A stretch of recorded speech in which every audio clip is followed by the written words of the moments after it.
विश्वास अंधापन है। जब आंखें खुलती हैं तो कोई आदमी विश्वास नहीं करता, विचार करता है। दुनिया में विचार जग रहा है, विश्वास शिथिल हो रहा है। इसलिए जो लोग विश्वास को धंधा बनाए हुए थे और विश्वास के आधार पर जी रहे थे, वो सब परेशान हो गए। थाईलैंड में 4 करोड़ की आबादी, 4 करोड़ में 20 लाख भिक्षु साधु। 4 करोड़ की आबादी में 20 लाख साधु। थाईलैंड के युवकों ने कह दिया कि अब साधु हो ठीक, लेकिन खेती बाड़ी करो, अनाज पैदा करो, मुफ्त हम खाने नहीं देंगे। तो थाईलैंड का साधु कहता है जमाना बिल्कुल बिगड़ गया, ये क्या बात कर रहे हो? ये कोई बात करने की है? साधु ने कभी काम किया है? साधु ने कभी खेती बाड़ी की है? जूते सिए हैं, कपड़े बुने हैं? साधु ये नहीं करता। तो थाईलैंड कहेगा कि फिर साधु मत रह जाओ, लेकिन अब 20 लाख लोगों की पलटन को मुफ्त नहीं पोसा जा सकता, भारी पड़ गई है। 4 करोड़ की आबादी में 20 लाख आदमी कितने भारी हो गए। तो वो 20 लाख आदमी चिल्ला के कह रहे हैं कि जमाने का पतन हो गया, और 20 लाख आदमी जब चिल्ला के कह रहे हो तो सबके दिमाग में ये बात पैदा हो जाती है कि पतन हो गया, जरूर हो गया होगा। लेकिन ये 20 लाख लोग अब जी नहीं सकेंगे। हिंदुस्तान में भी वही हालत है, सारी दुनिया में वही हालत है। कैथोलिक पादरियों की संख्या 12 लाख है। 12 लाख आदमी बिना कुछ किए जी रहे हैं।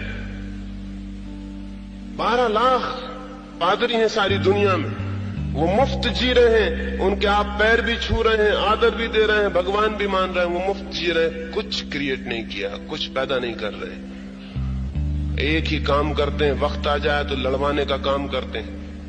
प्रोटेस्टेंट से लड़ो तो कैथोलिक पादरी लड़वाने का काम करता है, मुसलमान से लड़ो तो लड़वाने का। एक धंधा है पादरी के पास कि लड़वाने का वक्त आ जाए तो वो भाषण देता है कि लड़ो, और समझाता है कि अगर धर्म के युद्ध में मर गए तो मोक्ष बिल्कुल निश्चित है। और पागल होते हैं जो इस मोक्ष की आशा में मर भी जाते हैं। अभी ये 12 लाख पादरी परेशान हैं, क्योंकि इंग्लैंड और यूरोप और अमेरिका में लड़के उनसे कह रहे हैं कि अब ये आगे नहीं चलेगा, ये आखिरी वक्त है, ये आखिरी पीढ़ी है जो तुमको चलने दे रही। ये फौज फाटा हम नहीं पाल सकते, इसकी कोई जरूरत भी नहीं है। चर्च खाली होते जा रहे हैं, इसलिए परेशानी है। क्योंकि चर्च जब नहीं आते, चर्च में सुनने वाले, तो दान भी नहीं आता है। दान नहीं आता तो पादरी भी मुश्किल में पड़ता है। अब नए युवक की यज्ञ नहीं करवाएंगे, हवन नहीं करवाएंगे, तो यज्ञ और हवन पर जो जी रहे थे वो क्या कहेंगे? वो कहेंगे अधर्म आ गया, धर्म के दिन चले गए, न लोग यज्ञ करते न हवन करते। सच्चाई ये है कि यज्ञ और हवन करने वाले लोग नासमझ थे। उनके पास विचार की कोई शक्ति नहीं थी, कोई वैज्ञानिक बुद्धि नहीं थी, इसलिए उनको कोई भी शोषण कर रहा था। अब ये तो वक्त नहीं रहा। तो बीच में आने वाले 50 वर्षों में ये होगा कि सारी दुनिया में एक अव्यवस्था मालूम पड़ेगी। जो व्यवस्था थी वो टूट जाएगी, और जब कोई पुरानी व्यवस्था टूटती है और नई व्यवस्था निर्मित होती है तो बीच में एक संक्रमण का वक्त होता है जो बड़ी पीड़ा का और तकलीफ का होता है। हम सारी दुनिया में उसी वक्त से गुजर रहे हैं। संक्रमण का एक समय है जब हमने पुराना मकान तो गिरा दिया है और नया अभी बना रहे हैं, तो बीच में थोड़ी तकलीफें झेलने का वक्त है। लेकिन दुनिया किसी बुरे रास्ते पर नहीं है, विचार उसे भले रास्ते पर ले जा रहा है। और अगर कहीं कोई दिखाई पड़ती हो बुराई, तो मेरा कहना है कि वो पिछली ही पीढ़ियों से पैदा हुई है, पिछली ही संस्कृतियों से पैदा हुई। जैसे हम देख रहे हैं, ये बात सच है, आप कहेंगे कि दिखाई पड़ता है। आदमी नैतिक नहीं रह गया, झूठ बोलता है, धोखा करता है, पाप करता है। ये पूछे हैं सारे प्रश्न कि ये आदमी करता है। तो आप सोचते हैं आदमी बुरा हो गया है। मैं आपसे ये कहना चाहता हूं कि अब तक आपने आदमी को पाप से रोकने के लिए जो उपाय किए थे वो उपाय गलत थे। अब तक फियर सिर्फ एक उपाय था। धार्मिक लोगों ने भय के आधार पर दुनिया में पाप रोकने की कोशिश की थी। घबराया था लोगों को कि नरक में डलवा देंगे, कढ़ाई में जलाए जाओगे, ये होगा वो होगा, जन्म जन्म तक कुत्ते हो जाओगे, बिल्ली हो जाओगे, योनियां बदल जाएंगी, कष्ट भोगोगे, 84 करोड़ योनियों में भटकोगे, फिर मनुष्य हो पाओगे। ऐसी ऐसी घबराहट और फियर पैदा किया था, और इसी भय के आधार पर उसको अच्छा बनाया था कि चोरी मत करो, बेईमानी मत करो। भय के आधार पर नीति खड़ी की गई थी। जब तक लोग अंधे थे उस नीति ने काम किया। अब लोग विचार करने लगे और विचार में उनको दिखाई पड़ने लगा कि ये नरक है भी या नहीं। भय के जो मुद्दे थे वो विचार के सामने टूट गए। तो अब उस आदमी को आप कहिए नरक चले जाओगे अगर चोरी की, तो वो कहता है कोई हर्जा नहीं, चले जाएंगे, आप फिक्र मत करो, क्योंकि नरक का हमें कोई पक्का भरोसा नहीं कि है। तो अब वो चोरी कर रहा है। आपका पुराना ढंग जो था वो व्यर्थ हो गया और आपको नया ढंग सूझ नहीं रहा कि वो चोरी से कैसे बचे। 5000 साल तक केवल भय के आधार पर हमने आदमी को बेईमानी और चोरी करने से रोका। वो आधार नासमझ लोगों में चल सकता था, समझदार लोगों में नहीं चल सकता। तो फिर अब क्या हो? हमारा आधार गलत था, इसलिए लोग अनैतिक दिखाई पड़ रहे। नए आधार रखने होंगे। भय आधार नहीं हो सकता। फियर के आधार पर कोई आदमी कभी नैतिक नहीं होता है। चौरस्ते पे एक पुलिस वाला खड़ा हुआ है और आप वहां से निकलते हैं और चोरी नहीं करते, तो आप ये मत सोचना कि आप नैतिक हैं।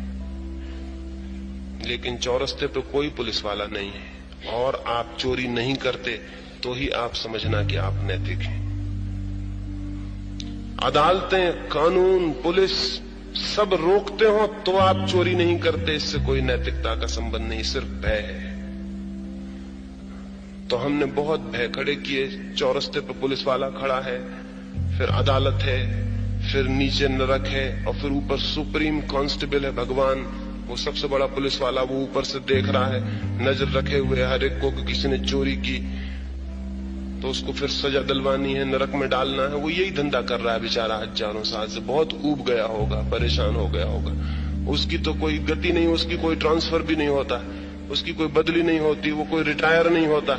वो भगवान ऊपर बैठा हुआ है और एक एक आदमी का पाप देख रहा है, कितने आदमी मर चुके, और वो पाप देखते देखते कितना नहीं घबरा गया होगा, पागल नहीं हो गया होगा, उसको हम ऊपर बिठाए हुए हैं। ये हमने आदमी को घबराने के लिए सारा इंतजाम किया, और इस घबराहट में, इस डर में आदमी अगर थोड़ा सा नैतिक मालूम पड़ता था, वो नैतिकता झूठी थी। आज ये सारा भय छूट गया।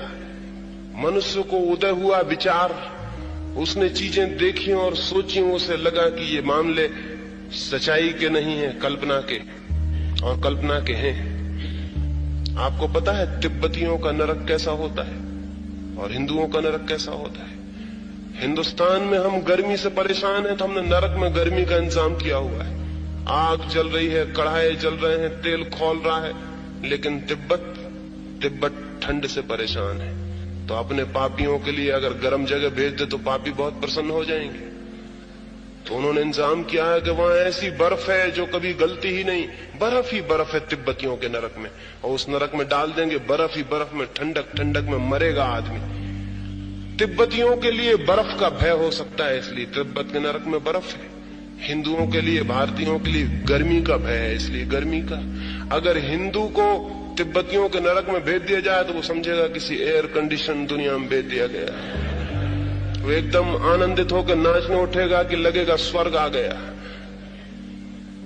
लेकिन सारी दुनिया के अगर नरकों का आप विचार करेंगे तो हैरान हो जाएंगे। हर कौम में जो तकलीफ है वो तकलीफ नरक में पैदा कर दी, वही तकलीफ नरक में पैदा कर दी भय देने के लिए। और स्वर्ग में प्रलोभन दे दिया है। भय का उल्टा प्रलोभन है। जो लोग अच्छे काम करेंगे उनको स्वर्ग भेज देंगे। स्वर्ग में क्या होगा? अरब के मुल्कों में क्या वायदा किया गया है? मुसलमान मुल्कों में वायदा किया गया है कि स्वर्ग में शराब के झरने बह रहे हैं। हद हो गई। यहां हम समझाते हैं लोगों को कि शराब मत पियो। जो शराब नहीं पिएगा उसको स्वर्ग में शराब की नदियां बह रही, पिए, नहाए, डूबे, जो करना हो करे। ये प्रलोभन है। जमीन पर स्त्रियों को हम कहते हैं स्त्रियों से बचना, संयम रखना, लेकिन स्वर्ग में हमने अप्सराओं की व्यवस्था कर दी। और अप्सराएं, जो लोग स्त्रियों से यहां बचेंगे उनको मिलेंगी, और वो अप्सराएं बहुत अच्छी होंगी। यहां की स्त्रियां तो आखिर बूढ़ी हो जाती, अप्सराएं कभी बूढ़ी नहीं होती। उनकी उम्र 16 वर्ष बनी रहती, कांस्टेंट, उसमें फर्क नहीं पड़ता। उम्र बदलती नहीं, बस 16 पे टिकी रहती। अप्सराओं की उम्र 16 ही रहती, उसके ऊपर नहीं जाती। ये प्रलोभन है हमारे, हद बेईमानी, हद ना समझी और मनुष्य के साथ खूब खिलवाड़ किया गया है। ये वहां उनको मिल जाएगा। यहां इच्छाओं से बचना, कामनाओं से बचना, वहां हमने कल्प वृक्ष निर्मित कर रखे, उनके नीचे बैठना, जो कामना करो पूरी हो जाएगी। तो यहां नरक का भय और स्वर्ग का प्रलोभन, इन दो के बीच हम आदमी की कोशिश किए कि तुम नैतिक हो जाओ। जो आदमी अंधा था, विचारहीन था, वो रुक गया होगा, लेकिन उसका रुकना नैतिकता नहीं है। क्योंकि जिस चीज में भय के कारण हम रुकते हैं, प्रलोभन के कारण रुकते हैं, उसमें हम वस्तुतः नहीं रुकते। हमारा चित्त तो काम करता ही रहता है, करता ही रहता है, ऊपर से हम रुक जाते हैं। ये नीति खत्म हो गई है और ये अच्छा हुआ है, ये शुभ है। ये नीति गलत आधारों पर खड़ी थी, अब एक नई नीति को जन्म देने का सवाल है। और ये पुराने लोग जो पुरानी नीति के अतिरिक्त सोचने में जरा भी समर्थ नहीं है, उनको ऐसा लग रहा है कि आ गया ये तो महाकाल का समय, प्रलय आ जाएगी, अब क्या होगा। नहीं साहब, प्रलय नहीं आ जाएगी।